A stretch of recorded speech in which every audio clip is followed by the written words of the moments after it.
বাড়ি বাড়ি গিয়ে ভোটার তালিকা হালনাগাদের কাজ কমিশনের। কমিশন ছাড়া এটি করার সিদ্ধান্ত নিতে পারবে না কমিশন সচিবালয় বলে জানিয়েছেন ইসি সচিব শফিউল আজিম।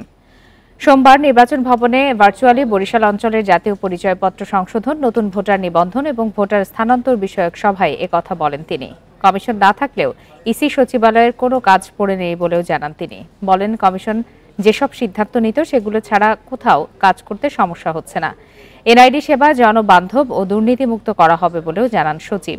বলেন, কোনো ধরনের অনিয়মকে প্রশ্রয় দেওয়া হবে না। এছাড়া প্রবাসীদের ভোটার করার কার্যক্রম 7 দেশে চলছে, আরও 3 দেশে দ্রুত শুরু হবে বলেও জানান তিনি।